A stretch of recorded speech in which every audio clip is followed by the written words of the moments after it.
What's up, y'all? It's Lomo.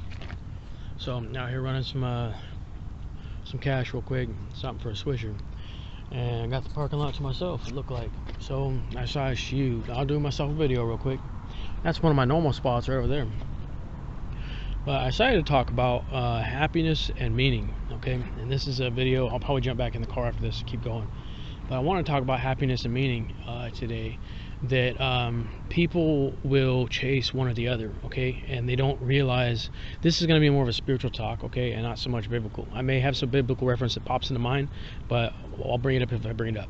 And this is not scripted. I have nothing. This is just me talking, okay? So people chase happiness more than they do meaning in life, okay? And the reason why I say that is, well, I believe that a lot of people go to school because they want to be happy with their wage, okay? They want to be happy with this and that, but I don't think they necessarily do it for meaning. They find the meaning afterwards, okay? Do they find meaning in the toil of earning that degree to go do it, or do whatever it may be? You know, there's a sense of both of it, okay?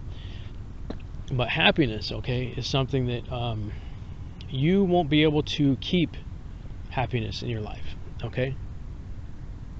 Happiness is something that will come and go in your life.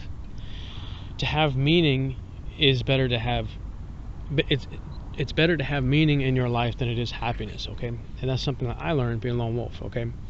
Is that it's better to have a sense of meaning in your life and purpose than it is happiness. You may not be happy. You may be happy with your meaning. You may be content with your toil. But here's a biblical reference: is that Solomon says that, you know, people don't enjoy toil and it's kind of meaningless. Okay, well, it's meaningful at the same time. Okay, if you look at, you know, Ecclesiastes, you'll see that. Okay, which I'm gonna be opening that book again and doing some more talks about that, because Solomon had a lot of wisdom. Okay. But when it comes to happiness, why do we chase happiness so much? You know, you see that, let's just say I've actually been on gum and tabs right now. So say I was smoking cigarettes and I ran out of cigarettes, okay? To buy a pack of cigarettes is essentially chasing short-term gratification, which is equates to mood, equates to a happiness thing, okay? And I think that happiness is a short-term thing, whereas meaning is a long-term fulfillment, okay? So happiness is a short-term gain and short-term gratification, whereas meaning is something that, you know, what are you toiling for meaning, or are you toiling for happiness? So are you working for happiness? Are you suffering for happiness? Are you suffering for your contentment? Or are you suffering for a long-term vision? Okay, are you suffering for something meaningful? And that's where walking with God is probably the most meaningful meaning that you could have. You will find that you are unhappy through it, okay? You will find that there are things that happen to you, that people treat you a certain type of way, and things will happen to you that you're not necessarily happy, okay? It's a meaningful thing, but happiness is something that God will give you in spurts throughout your walk. So I've had times where through my walk I've been happy, okay? Believe it or not, a lot of people would be like, it's kind of hard for me to see how you could be happy, but when you follow meaning and you chase meaning, you're able to find happiness out of it. And a lot of that is when you see what's meaningful and what's meaningless, there's a sense of happiness in that gratification. So long-term meaning equates with a true happiness. Short-term gratification of happiness isn't true happiness. It's short-lived, okay? It's short-lived. A lot of people feel they're void of happiness. How? Well, sometimes they buy stuff like nicotine and alcohol and things like that to try to fill a void. But I kind of thought of like meaning, like, well, take a look at that tree right there, okay? That tree right there lives a existence of meaning, okay? It exchanges oxygen. It provides branches for wildlife to sit in. It provides a sense of meaning. Is that tree happy? Well, that's subjective, and it doesn't have human consciousness, and that's a human consciousness type of thing, okay? But, well, you think about it. Maybe you need to see your life more like a tree than you do as short-term happiness. Short-term happiness I see is like a plate with food on it, a fork and a knife. It's short-term. You're happy for a little while. A tree is happy all year round because it provides purpose even in the winter, okay? It provides purpose and meaning. What does it mean to chase meaning? Well, it grows, okay? So the tree grows. So we see meaning versus happiness, okay? The tree ain't happy. Well, maybe it is happy. Maybe a bird lands on it and that produces some sort of a chemical response. I'm not some master degree in trees, okay? I'm just telling you. Live your life more like you're a tree. That instead of focusing more on being happy and just, eating. You need to be focusing on meaning, which is giving back. There's a lot of meaning in giving back. Happiness will fill your short-term void, but meaning will do something to you where it helps you grow, but it affects the outside world more than just inside of you. It affects the outside world. I don't know why I'm talking about this at 1 a.m, but right now I just felt the need to stop real quick. I've been out running around, driving around for like 3 hours, so I'm tired.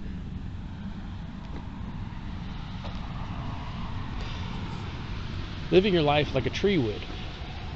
And a lot of people would be like, well, that's kind of boring. Well, chasing meaning can sometimes be exhilarating, okay?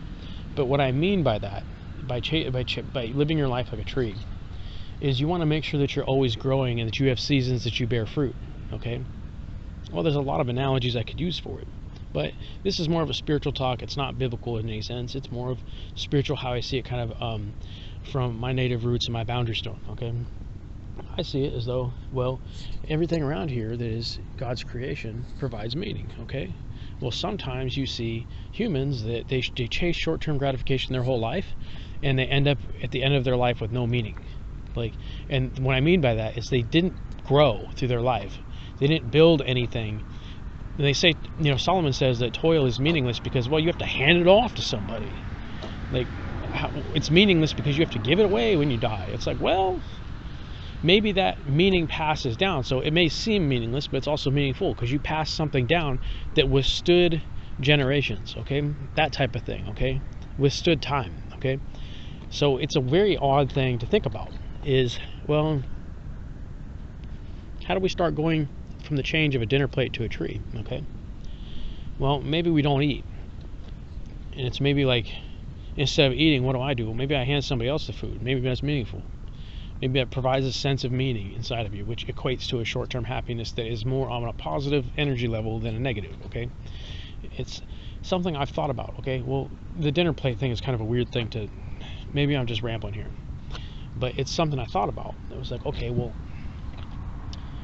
throughout my life, I've been screwed over a lot, okay? I've been betrayed a lot, okay? So happiness is something that's it's hard to be happy when you're betrayed all the time, okay? When you're betrayed by people constantly, it's hard to be happy. It's very difficult. What I do find is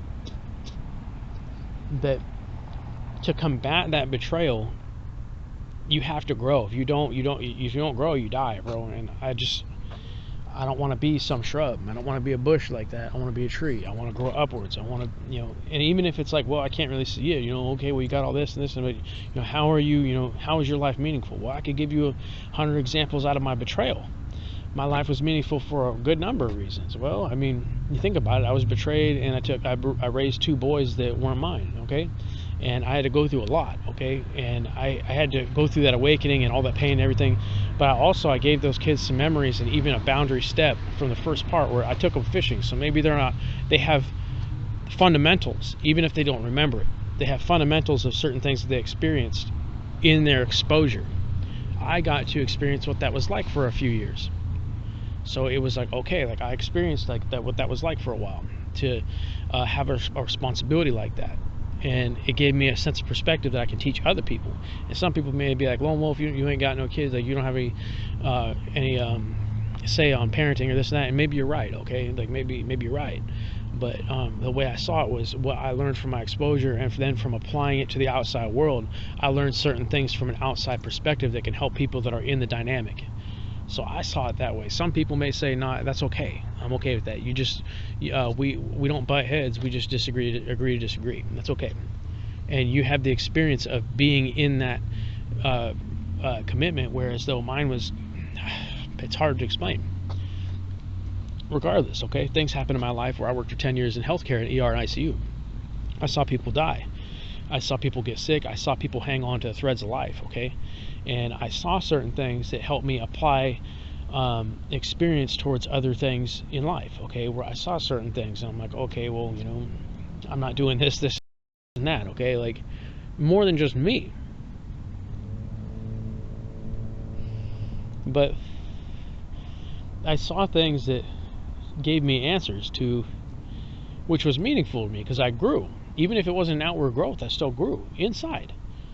was that I saw people that went down the path of drugs and really, screwed up their lives, ended up dying in the hospital from overdoses and alcohol, a whole bunch of stuff, gunshot wounds, a whole bunch of stuff. People went certain routes in their life, and it taught me that, that's one step towards that dark path will send you down a tunnel, bro. And so I saw that, where it's like there's crossroads in life where there's light paths and there's dark paths, and there's dark paths that will go out into the dark, and there's dark paths that will go down tunnels, dark paths that can put you in your grave. That's not smart. So I learned from that stuff, and I wasn't into drugs, nothing like that anyway, bro. Really ain't my thing. Smoke a pot, whatever, bro. It's cool. But, well, I mean, don't smoke pot. You need to try and quit doing that and get yourself centered. But I'm not anti-pot, so don't jump on me about that. I'm not pro-pot either, so it's one of those things. It's like I smoked for a long time, but I don't support one way or the other. It's just not my opinion. If I can give you my experience and what I went through, and if you try and tell me, well, you shouldn't be like this, I didn't give you my opinion. I just told you what I went through. So that's how I deal with my life. Is when I give people advice or something like that, it isn't I'm scolding you for this and this. It's like I experienced this, and this is my perspective on it. But I'm not giving you my opinion on the topic. I'm not pro-weed, anti-weed, pro this or anti-this. I'll just tell you what I think about it, but not in the way of an opinion, on the way of my experience and what I saw. So it's not an opinion, it's an experience. So I give my experience, not so much of an opinion, when it comes to advice. And why do I do that? Well, it's your free will to make decisions. I'll just show you what I've seen through my lens, okay? And that's it. So it comes down to meaning and happiness, okay? I want you to think about something. So let me see. Say like there was a dude that opened a pizza parlor, okay? And that's a mod pizza, bro. Like say it's a small mom and pop pizza place, okay? And they had it for 2-3 generations, and they passed it down. Well, that's meaningful for not only the first generation that did it, but it's meaningful for the generations behind them, which are their ancestors, and it's also meaningful to the people, his kids and grandkids that took it over. So it may seem meaningful and meaningless at the same time, but what happiness did he have? Well, at the end of his road, when he handed that thing off to his kids, he provided them with a sense of meaning to carry a baton, okay? So when they're carrying a baton, when you're older like that, you have it both. You have meaning and you have happiness. You got both. I've seen people that have both. They have meaning and happiness. Me, I'm happy that I found God, okay? That's the one thing that's pretty much the only thing I'm really happy about right now, okay? When it comes to meaning, my life is full of meaning, okay? I live a life of meaning and very little happiness, okay? And it's one thing, it's like, well, are you depressed? And it's like, no, I'm not depressed. I'm just realistic about it, okay? So I'd rather grow than have a dinner plate. Well, and I love food, so it's like, well, I'm being more archetypical, trying to come up with examples, okay? So the dinner plate might be a bad one, but I couldn't really think of something that was like happy that grew out of the ground. It's, you know what I mean? So I was thinking about it, and it's like, okay, how does somebody move from happiness to meaning? They apply wisdom to their life, okay? This is where the Bible comes in. If you click off my channel, okay, but I encourage you to listen. Applying wisdom to your life is where you start growing out of the ground and you're not sitting in it. You're not the buried dinner plate, okay? You start applying wisdom to your life and you start blossoming, okay? You start uprooting, and then as you get more wise and start applying it to your life and your decisions going forward and your decisions behind you, you learn something from behind you and you apply it and you make positive decisions that are good for you in the eyes of God going forward, okay? So it's, you grow outwards, bro. Wisdom helps you grow. It's like the ultimate fertilizer for a tree, bro. Wisdom is where it's at, okay? If you start doing foolish things, okay, like say even that you've grown, okay, like you've grown exponentially, but you start making foolish decisions, you could grow and then be a tree that ends up dried up and dead, bro. Like that's just dried up and dead and run its course, okay? And trees, they keep on going. So you start to figure that out and you're like, okay, if I apply this wisdom to my life right here, what's that going to do for me, okay? So you start to think in that way, like, okay, like how can I stop living in a cycle of losing, okay? Winning and losing. I equate happiness with losing in a way, and well, maybe not too, but I see it in my lens because I see meaning as like the ultimate winning. Like first downs are meaning to me, bro. When I'm making first downs in headway, and I'm talking about in here and not out here, like, okay, going and doing a starter for $100, okay, like, yeah, first down, cool, I got some money on me. Money doesn't really make me happy, bro. So a lot of people will see what makes people happy, okay? Money, clothes, shoes, cars, houses, this and that. It's material stuff that makes you happy, okay? Can a house provide you meaning? Sure, especially if you serve in the Lord. So if you serve in the Lord and you have a house for your family, I mean, it's meaningful for you. You're happy, of course. You ain't living in some rinky-dink basement. I mean, I'm just throwing that. So if there was an example of a couple with a kid, two people with a child, okay, and you guys are living in a basement, well, not a basement, but like, say, a studio, okay, you want to have a more meaningful life where you can get that house, okay, and you see that as a sense of meaning, but it's also happiness, okay, because it is meaningful to have a home, okay, it's meaningful to have a home in certain ways, okay. If you're just being foolish about it, and it could be a foolish thing, but if you're doing it because you're wanting to raise a child in a bigger atmosphere where they can grow more, what are the first steps that you should be taking to reach that meaningful spot? Start applying wisdom to both of your lives as parents, okay. And this is really weird. Don't be whipping me and throwing rocks at me and doing all that, but apply wisdom to your life on what mistakes. You don't even have to tell each other what mistakes y'all made, but just look back and, okay, I made this mistake in my life. How can I read the Bible and apply even Proverbs to my life? Just Proverbs alone, okay?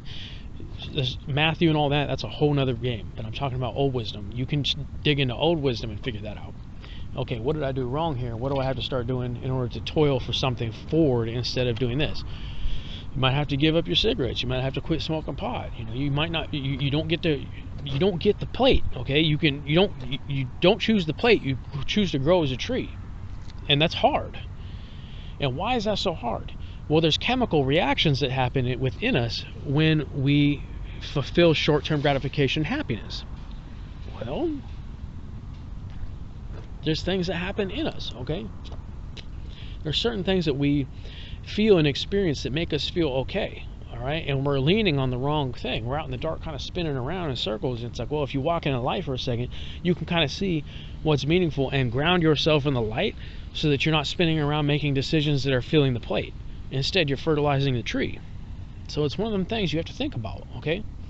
Where it's like, well, make today that you see in this video the day where you look back and apply wisdom to your life and start figuring out where your foolish decisions were and what's keeping you. Why are you putting things on your plate and not fertilizing your tree? Okay, it's a good question, but it's one of those, for a lot of people, it's hard to stomach. It's hard for me to stomach. I went through a lot, bro, where I was filling my plate and I was like, I gotta eat, and it's like, well, maybe I don't. And it took me a while. It took me up until I came to this town. I started writing books, and I started, my own businesses, and I started doing that, where I had to figure that out, where I was like, even though right now my businesses are in the dumps, bro, nobody's bought a book, nobody's bought one thing except for me off my design business, and automotive really ain't shit. I haven't had a job in automotive for about a month and a half. Nobody's called me. I had one call tonight, and it was about an hour and a half away to go to a starter, and it's not worth it. Call somebody in that town. Don't even know why you call me right now. So, being said, okay, am I happy even though my businesses aren't thriving? Yeah, well, I get to do this right now. So I find a sense of meaning and growth in doing what I'm doing right now, speaking to you. Nobody's even seen any videos. I haven't had one viewer on any video except for myself to double check that I edited it correctly. That's it. And I subscribe to my own channel from my auto channel. That's it.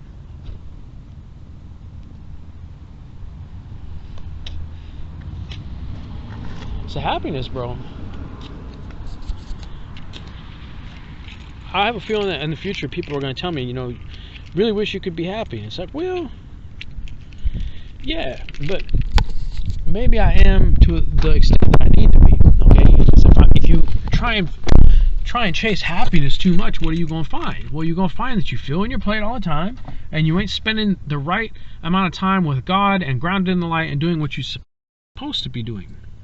If you were to go and find wisdom and apply it to your life, okay, and stop chasing happiness, okay, well, what does that do, okay?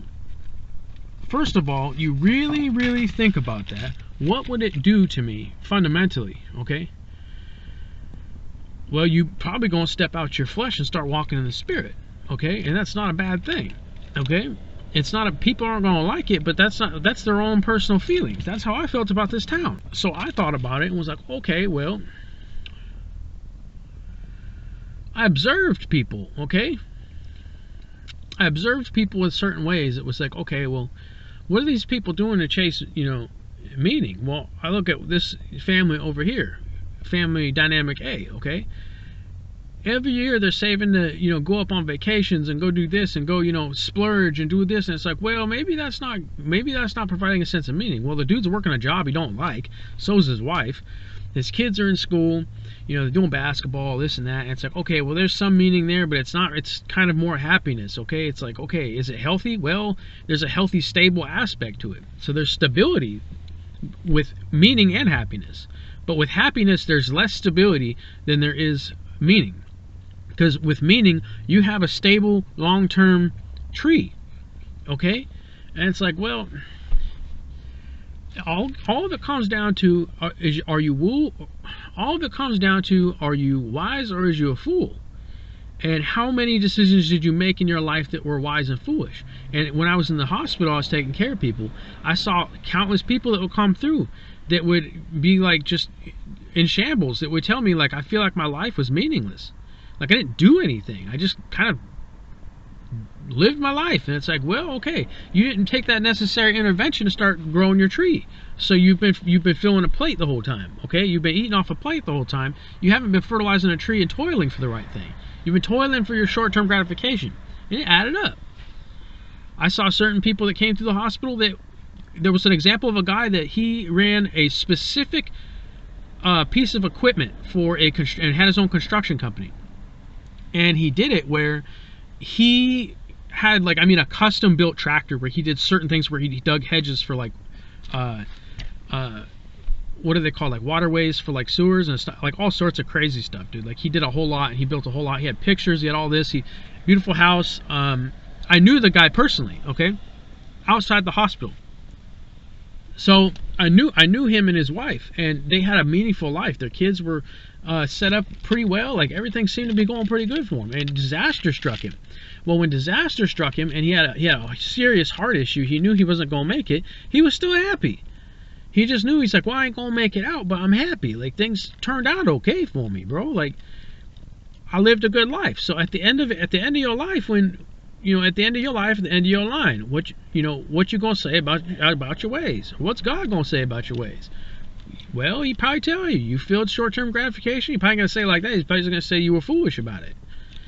And I don't know. I'm not God, so whatever God tell you, God tell you. So it's one of those things, But you have to look at it that way. Look at your life. Take a second. This is hard for me because I'm taking a pause in my life and going, bro, I've been going every which way up and down roller coasters trying to figure it out and going through it. So I get it. So people that are going through a lot, I get it. Trust me, I get it, bro. I've been going through my stuff too. So don't worry. I'm right there with you. Everything through life, we're going through something. But if you have that meaning, you have that wisdom you have applied to your life, your happiness will not even be an issue. Some people may be unhappy because I don't get to, enjoy it anymore. And that could be. They enjoy the toil and suffering. Well, enjoy your suffering. Well, it's life, bro. We're going to have to. So you see it in a certain way where you're like, okay, how do we deal with the impending future of us getting older and having to deal with the fact that we may be unhappy? Well, stop chasing happiness and hold meaning at the forefront of your life. What is my meaning? I'm walking with God. That's meaningful. A lot of people may look at me and go, well, I'll do this, or I want that. And think about something that's long term. If you were to walk with God and you walked with God your whole life, okay, you have something meaningful that you've built, which is your spirit here. Your spirit is extremely meaningful. You ain't some Swiss cheese spirit out here filling your face and filling your plate, okay? Your spirit got holes in it, It's you're whole. You feel whole. You can lean on the Most High, the Divine, and God will protect you and support you in what you do. Well, as long as He approves of it. So meaning will bring better long-term results than happiness will. Happiness, it's almost like you're think about a dude who's getting rich off bottom, where and I'm just using this as an example because you don't shoot for quick rich schemes, okay?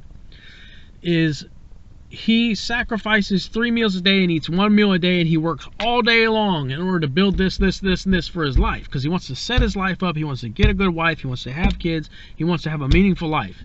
He chooses the path of meaning versus the path of a fool and going out and just throwing it all. And this is where I bring up casino stuff, okay? And the casino stuff, people are going to be like, well, I love gambling and all that. Okay, like, honor God with the first year crops, bro. And if you're at the casino, that's probably not happening, okay? And my thing is, I go to casinos, but I go there to eat food. And I like to stay in their hotels sometimes. Not right now. But I don't really like to gamble. I like to play cards. But I don't really gamble very much. If I was a rich man and I were to go and gamble and I won like $100,000, I'd probably go give it out to people at the slot machines. There you go. Just, like, I don't really know. And maybe that's a bad way to think of it. But I would probably, if I won some money, I would probably go and donate it to the homeless or go and buy a bunch of. If I was rich and I just went and gambled and won some, I would probably just see how I could serve God with it. Okay, so. Playing cards, cool. Like, I love playing cards, but I don't play cards generally in casinos. So, but people that are in casinos, bro, I saw this. I actually did a study on it, okay? I did a study on casinos. I did a study on slot machines. And I did a study on gambling addictions, okay? That it ruins people's lives, bro, their relationships and this, but it's such a foolish and short-term gratification thing. They feel happy that they're going to the casino, but I've seen people walk out of that place that was like, bawling their eyes out, and they just lost rent. It's like, well, I don't know, bro. You just kind of walked in there and spent it. So I didn't really know what to say about it, but I studied it, okay? And being the fact that I studied it,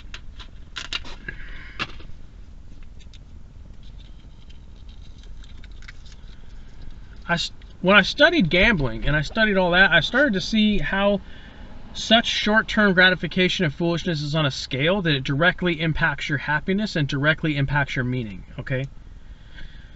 So it's certain things in life have a direct correlation at different degrees of happiness and meaning. So if gambling has a dramatic happiness meaning, like meaning is low, but happiness is so fluctuating through it based upon if you won or you lost, okay? And how much you won or how much you lost. And what the consequences were of you losing that money or winning that money. Could be consequences to it. So, I studied it for a little while. And I went, well, okay, like, I don't really gamble that much. I like to watch people.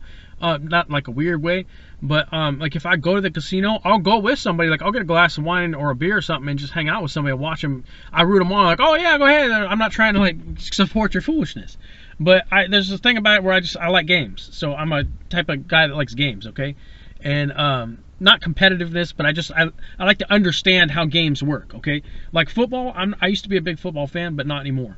But I saw that it was a short-term gratification to happiness thing. But I like to understand how the game works and where the extreme boundaries are on certain things. So like when somebody catches a touchdown in the end zone, they got 1 foot in and it's good. And you know, they landed it and drug their foot through, and it's like, okay, like that's like the extreme of the rules of the game that I'm like, that's wild. Like I love seeing that stuff. So it's something like that I think is ingrained in people. So what I saw, okay,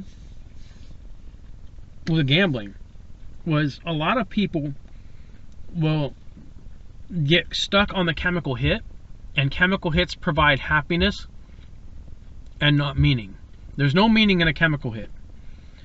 Well, and there could be that you're happy long term, but it also could be that the chemical hit that you get from the happiness in the long term isn't really relevant either, where you're like, okay, I did something meaningful. Well, here's something that's opposite too that can contradict that, because I'm not saying I'm right about this. I walked with God my whole life, and throughout my life I found meaning, but I also found gratitude and happiness in who I had become and how my state of mind and mode of being was. Okay, well, there's something meaningful about being happy about that too, because you can share that experience with other people. So meaning and happiness has this like relationship that is so intertwined based upon what the circumstances are, okay? So wise, foolish, meaning, meaninglessness, and meaning and happiness all have this like strange globe effect that I've seen, like within the human mind almost. So you kind of catch on to it and you're like, well, okay. So you want to try and aim for things that provide you very insignificant short-term gratification, happiness, and more long-term gratification as in meaning.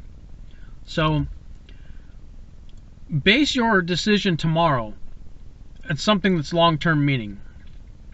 And when I say that, it's like, okay, do something for you instead of do this. So instead of going to get your Starbucks in the morning, you open up the Bible and you read Proverbs and go, oh, okay, well, this, and this, how can I, okay, well, how, or a parable, and apply it to your life, and okay, well, why is that foolish to go get that Starbucks? Well, because I could have spent the time right here to put good seeds in my mind. So maybe you do go and get a Starbucks, but you spent the first half hour when you woke up and you read the Bible. So you put meaning first, before that happiness, short-term gratification chemical hit. Okay? Maybe I'm onto something. So every day you wake up, maybe you should dedicate a half hour to your time to meditate over that. Read the Word of God, yes, but meditate over what's going to bring me long-term meaning in a decision that I can make within the first hour of my day. And a lot of people are like, getting up to shave and doing this. I mean the first hour of your day like you're ready. Okay? Some people, I don't have that type of time, I'm going to work. And this, it's like, okay, well, while you're at work, you're building something, sure, but maybe you should also think about what you should be doing on the side, too. You know, maybe you should be doing a ministry. Maybe you should be talking to people about something you experienced that you're staying quiet about, that God wants you to put out there and start putting wisdom to it. So there's everybody has a testimony. The problem is that, or something that God wants you to do. Okay, not necessarily a testimony or not. God wants you to do something that you're not doing actively every day. Me too. So that you'll find endless things that you do this, and if you chase the things that you think that God would want you to do in your life, that you're going to end up with some sort of meaning like a tree, fertile and growing a tree, versus filling a plate and filling your face. Okay? Until next time, Lone Wolf. Peace out. Love y'all.